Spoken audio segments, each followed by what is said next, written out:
पाशा साहब बहुत बहुत शुक्रिया साथ देने का। फरमाई दीजिएगा कि अब तो खुशखबरी जरूर आई कि रशिया से तेल की आमद है, लेकिन साथ ही नॉन टैक्स रेवेन्यू की मद में भी टारगेट्स डबल दुगने कर दिए गए हैं पेट्रोलियम लेवी के। महंगाई तो बढ़ेगी आपकी नजर में या ऑफसेट हो जाएगी because of the Russian crude oil? आम आदमी पहली 18% जीएसटी दे रहा है, वाईएलबीसी के traders, retailers, property dealers, agriculture, ये सब इनकम टैक्स इन पर लागू नहीं है, यानी कि वोट बैंक की वजह से गरीब आदमी आज भी पिसेगा।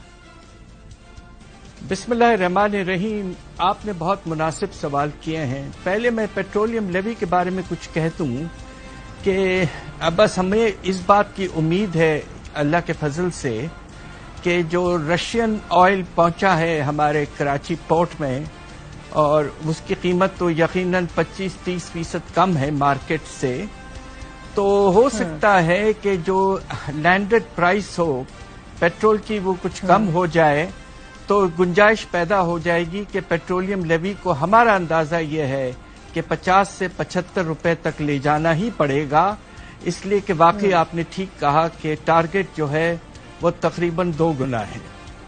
दूसरी तरफ आपने जो जिक्र किया है कि हमारे हालात इस कदर परेशान कुन हैं कि अफरात ज़र की रफ्तार तो आपने देखा कि किस हद तक बढ़ चुकी है, 38% तक जा चुकी है, और खाने पीने की अशिया की कीमतें तो 50% से आगे जा चुकी हैं।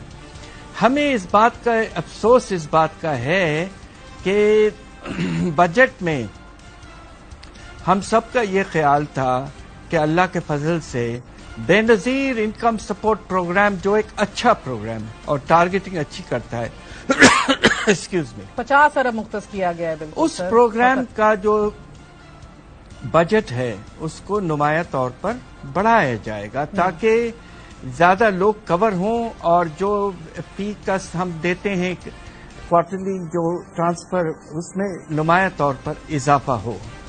मगर हुकूमत ने सिर्फ 50 अरब का इजाफा किया है, ऐसा ही, तो ये बड़े डिसअपॉइंटिंग है। हम सब तो सोच रहे थे कि अल्लाह के फजल से अगर ये 2 गुना नहीं हो सकता है तो कम से कम इसमें 60-70% इजाफा किया जाए। तो एंटी पॉवर्टी जो इस हमारे बजट का जो रुझान है वो कुछ कम है।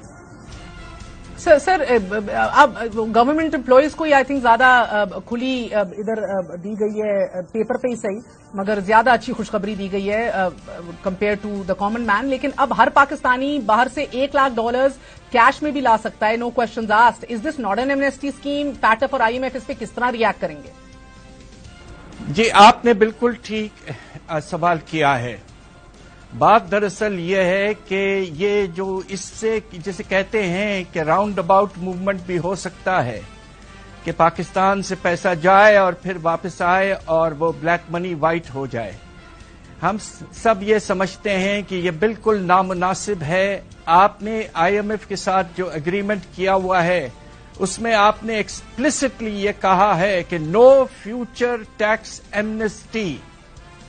अब ये क्यों ले आए हैं आप? ये बिल्कुल नामुनासिब है इस वक्त, और खतरा ये भी है कि FATF might object to this, so this is an undesirable move and मगर पाशा साहब, मुझे इन बातों से ना वो 92 का मियां साहब का इकोनॉमिक रिफॉर्म्स एक्ट भी याद आ गया, जिससे हुदैबिया पेपर मिल्स पे पूरा एक एम्पायर सेटअप किया गया था। बट कतई नजर उससे एक सबसे शॉर्टेस्ट या श्योरेस्ट वे गुर्बत मिटाने के लिए या हमारी ग्रोथ को इंक्रीज करने के लिए वो ये है कि हम अपने ग्रोथ इंजन में इन्वेस्ट करें, एसएमईज में, एग्रीकल्चर में। ऐसा होते नहीं हम देखते सर, इवन दो ये एम्प्लॉयमेंट और ग्रोथ वाइज सबसे biggest bang for your buck है from the government's point of view. तो ये बताइए कि अब जब खर्चा ही नहीं होगा इधर इन्वेस्ट करने का, 75% तो डोमेस्टिक डेट हुकूमत पाकिस्तान ले जाती है, विदाउट एनी रिस्क पैसे कमा रहे हैं बैंक्स, मजे हैं, 5 उंगलियां घी में, why would they change this?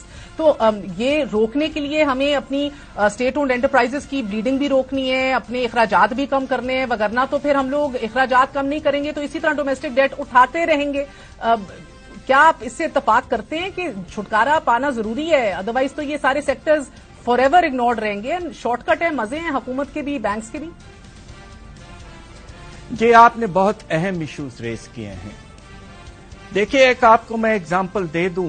हम सब चाहते हैं कि हमारे मुल्क के जो गवर्नमेंट एम्प्लॉयीज हैं उनकी तनख्वाहों में जरूर इजाफा हो, मगर अगर ये चारों प्रोविंशियल गवर्नमेंट्स, सिंध गवर्नमेंट ने तो अनाउंस कर दिया कल, اور فیڈرل گورنمنٹ نے اگر سیلریز میں اور پینشنز میں اتنا بڑا اضافہ کیا ہے تو ہمارا اندازہ یہ ہے کہ ملک کے یہ جو پریویلیجڈ امپلائیز ہیں تقریباً 25 لاکھ کے قریب پاکستان میں، ان کو 600 ارب کا اضافہ ملا ہے تنخواہوں اور پینشنز میں.